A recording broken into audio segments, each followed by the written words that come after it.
So hello students, how are you all? Jai Hind to all of you. तो जो भी students NDA second 2022 के लिए प्रिपरेशन कर रहे हैं, सितंबर में जो आपका एग्जामिनेशन होने वाला है, आप देखिए, एग्जामिनेशन को जब भी स्टूडेंट प्रिपेयर कर रहे हो थोड़ा उसके बारे में जानकारी अच्छे से जुटा लेना है। ऐसा नहीं कि आपके किसी दोस्त ने, फ्रेंड ने, आपके रिलेटिव्स ने या फिर आपके पेरेंट्स ने आपको कहा कि इस एग्ज़ाम को फिल करना है और आप फिर कर रहे हैं, तो उस थोड़ा सा अनमने मन से करने से, मतलब इस तरह से मुझे कहना चाहिए कि जब आपका मन ही नहीं है उस एग्जामिनेशन को प्रिपेयर करने से बेहतर है कि आप ना ही करें, क्योंकि फिर फ्यूचर में ऐसा लगेगा कि यार हमने एग्जाम दिया था, हम क्लियर नहीं कर पाए। जब कर रहे हैं तैयारी तो फिर जम के करें, और तैयारी करने के लिए प्रॉपर डायरेक्शन का जरूर इस्तेमाल करें, क्योंकि hard work in a proper direction will always give you a smart work. यही स्मार्ट वर्क होता है। अब हम करें कैसे प्रिपरेशन, उसके लिए सबसे पहला सवाल मन में स्टूडेंट के आता है कि यार सिलेबस क्या होता है, बुक्स क्या होती हैं, क्या हमें पढ़नी चाहिए। मैथमेटिक्स के लिए स्पेशली मैं बता रहा हूँ क्योंकि ये मेरा सब्जेक्ट है। अब मैंने एग्जामिनेशन इससे पहले कई देखे हुए हैं, तो एक आइडिया है कि किस तरह का पेपर आता है और कहाँ से स्टूडेंट को पढ़ना चाहिए अगर वो बेसिक से चीज़ों को कवर करना चाहता है स्क्रैच से।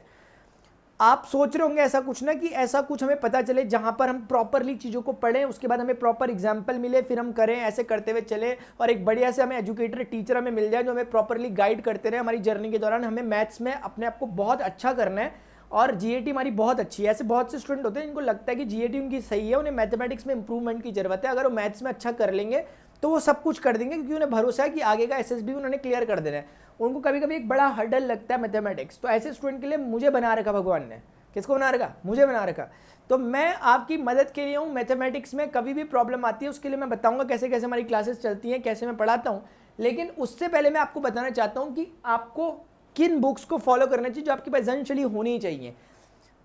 ये सिर्फ कहने की बात नहीं है, मैं मजाक नहीं कर रहा, ये बड़ी इंपॉर्टेंट बात है स्टूडेंट। एनसीईआरटी क्लास 11 12 आपके पास हर हालत में होनी चाहिए।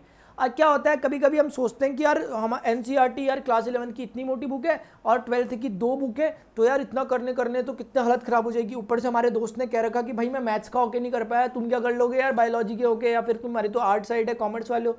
तो ऐसे चक्करों में नहीं पढ़ना, वो अलग बात है। और यहाँ पे जो हम चीज़ों को पढ़ रहे हैं तो अलग बात है। 3 से 4 महीने का टाइम बहुत सफिशिएंट होता है पूरी मैथमेटिक्स को कवर करने के लिए, और वो भी ऐसे कि आप पूरे स्क्रैच से एक एक करके चीज़ों को समझ रहे हो बिना किसी स्किप करे चीज़ों को।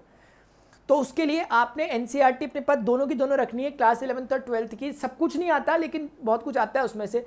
पढ़ने का अप्रोच क्या होगा वो मैं आपको बताता हूँ। मेरे सेशन रेगुलरली चलते हैं। अभी मैं टाइमिंग बता दूंगा आपको जब मैं एनडीए की मैथमेटिक्स पढ़ा रहा होता हूँ। अभी मैं, अब हो सकता है यूट्यूब पे भी अपने सेशन स्टार्ट करूँ जल्दी। तो मैं ये कहना चाहता हूँ कि जब मैं एनडीए की मैथमेटिक्स पढ़ा रहा होता हूँ उस दौरान मैं जो भी चैप्टर पढ़ा रहा हूँ, मान लेते हैं मैं आज रिलेशंस एंड फंक्शन पढ़ा रहा हूँ, तो मैं उस समय बताता हूँ उस दिन की आपकी कौन सी बुक में, क्लास 11th या 12th में कहाँ से ये टॉपिक है और आपको उसमें कौन सी एक्सरसाइज करनी है आज साथ साथ एज अ होमवर्क। तो स्टूडेंट उस दिन सारी चीज़ें, कॉन्सेप्ट वगैरह सीख लेते हैं क्लास में, और फिर बाद में उसे घर में प्रैक्टिस करते हैं उसकी क्वेश्चन वगैरह, और एनसीईआरटी को एक बेस बुक की तरह लेकर चलते हैं। उसके बाद जब आपकी एनसीईआरटी आपने करते रह रहे हो, साथ साथ में एनसीईआरटी में क्या है, क्वेश्चन का आपको लेवल वो नहीं मिल पाएगा। मतलब लेवल कहने का मतलब हाई या लो से नहीं है, लेवल मतलब उसके कंपेटेबल नहीं है एनडीए के ना। क्योंकि ऐसे तो बहुत से क्वेश्चन हैं जो डायरेक्ट कभी कभी एनसीईआरटी से एग्जाम में पूछे जाते हैं, लेकिन एनसीईआरटी फिर भी डिमांड करता है कि प्रॉपर बच्चा कैलकुलेशन करे, सब कुछ करे, कैलकुलेशन स्किल्स भी उसके सुधरें, सोचने समझने की क्षमताएं भी विकसित हो। लेकिन अगर हम बात कर रहे होते हैं एनडीए के एग्जाम में, तो उसमें क्या होता है, कॉन्सेप्ट आपको आना चाहिए और कैलकुलेशन कम से कम रखा जाता है क्वेश्चंस में। तो उस एग्जैक्टली टाइप के क्वेश्चंस, ताकि आप रिलेट कर सको, आपको कैसे मिलेंगे उसके लिए एक बुक है, उसका नाम है पाथ फाइंडर। पाथ फाइंडर जो बुक है आप इसको फॉलो कर सकते हो। ये बुक एक कॉम्प्रिहेंसिव बुक है जिसमें मैथमेटिक्स भी है, फिजिकल साइंस, सारे के सारे सब्जेक्ट हैं जितने आपके एनडीए में आते हैं। और उसकी एक अच्छी बात जो है मैथमेटिक्स में, उसमें जो बाइफर्केशन सब्जेक्ट का किया गया है, जैसे कोई चैप्टर है, मान लिया स्ट्रेट लाइन है, स्ट्रेट लाइन चैप्टर को दिया गया, उस उससे समझने के चक्कर में मत रहना कि आपको उसे पढ़ के आएगा, पढ़ के नहीं आएगा। अगर आपके पास कोई एक टीचर अवेलेबल है और अगर आप तरीके से कॉन्सेप्ट वगैरह पहले से पढ़ ले रहे हो, तब वो बुक आपके पास सेकेंडरी चॉइस है। फिर आपको क्या करना है, उसमें आपको क्वेश्चंस मिलेंगे प्रॉपरली, तो प्रैक्टिस सेट के क्वेश्चंस होंगे, आप उन क्वेश्चन को करोगे, अच्छे लेवल के होते हैं, उस मतलब एनडीए लेवल के होते हैं, और उसके बाद फिर प्रीवियस ईयर में क्या क्वेश्चन पूछे गए हैं वो क्वेश्चन होंगे, तो आप उन्हें करोगे। तो एक तरह से आप मोटा मोटा चीज़ों को कवर कर लेते हो, प्रैक्टिस सेट के क्वेश्चन भी कर लेते हो और प्रीवियस ईयर के क्वेश्चंस भी आप खत्म कर लेते हो अगर आप इस अप्रोच के साथ चल रहे होते हो। तो बाकी अदर बुक्स भी होती है, दिशा पब्लिकेशन की बुक होती है, उससे आप फॉलो कर सकते हैं। आरएस बुक होती है, अपनी अपनी बच्चों के पास जो भी बुक है। मैं कहना चाहता हूँ अब मेरे से ऐसे सवाल मत पूछना कि याली बुक है हमारे पास, ये सही रहेगी क्या।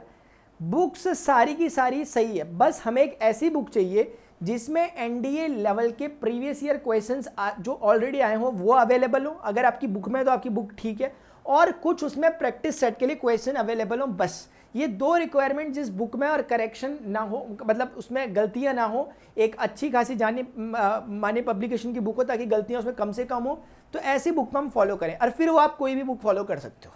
तो आप समझ गए डेफिनेशन, अच्छी बुक को आप कैसे प्रेफर करें। तो मैंने बता दिया आपको बेस बुक में एनसीईआरटी करना है। उसके बाद जब ये सब कुछ हो जाएगा, क्योंकि क्या है ना कि बोलना आसान होता है, करना थोड़ा सा और ज़्यादा आसान होता है, लेकिन अगर सही तरीके से किया जाए, मैं तब की बात कर रहा हूँ।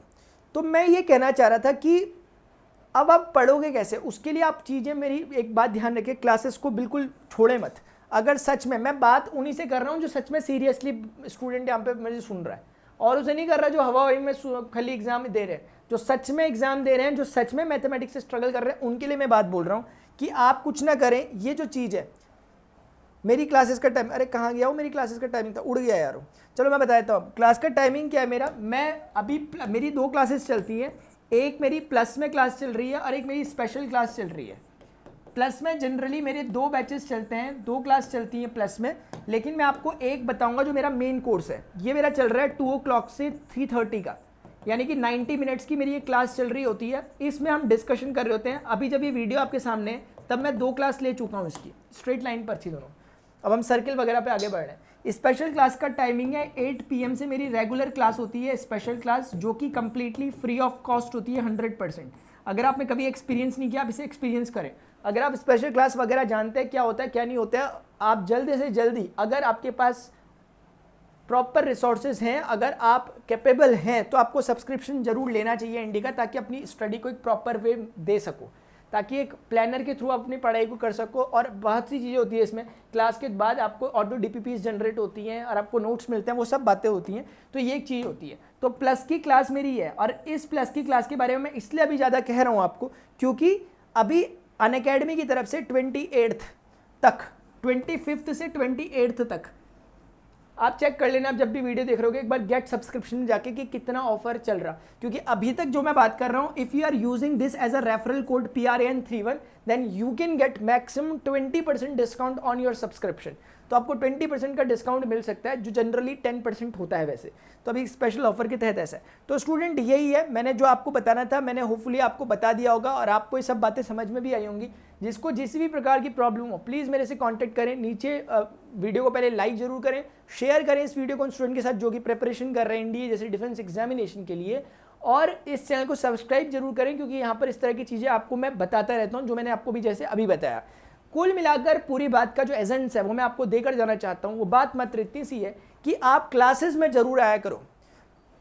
बुक मैंने बता दिया, क्लास में आओ, फॉलो करो। स्प्रिंट नहीं चल रही है, फॉलो करो, मैराथन है। आपको हर दिन इंप्रूवमेंट लाना होता है। ऐसा नहीं कि हम वीडियो स्क्रॉल करने में लगे भाई बेस्ट बुक कौन सी है, बेस्ट पढ़ने का तरीका क्या है, सुबह उठ के पढ़ें, रात में पढ़ें, मोटिवेटेड कैसे रहें, भाई यही सर्च करते रह जाएंगे तो निकल गया हमारा इंडिया। फिर ये तरीके नहीं होते माय डियर, हमें सीधे उठना पड़ता है और छलांग मार देनी पड़ती है, और फिर आगे जाके प्रोसेस में, उसमें रहकर, प्रोसेस में रहकर सीखना होता है, ना कि वो प्रोसेस वहाँ हो रहा है हम कोने में बैठ के सीख रहे ना। कूदो उसमें, आग का दरिया डूब के जाना है, दिल लगी। चलो अभी के लिए स्टूडेंट इतना ही, मिलते हैं अपनी नेक्स्ट सेशन में। Till then good bye, see you, take care, Jai Hind, bye.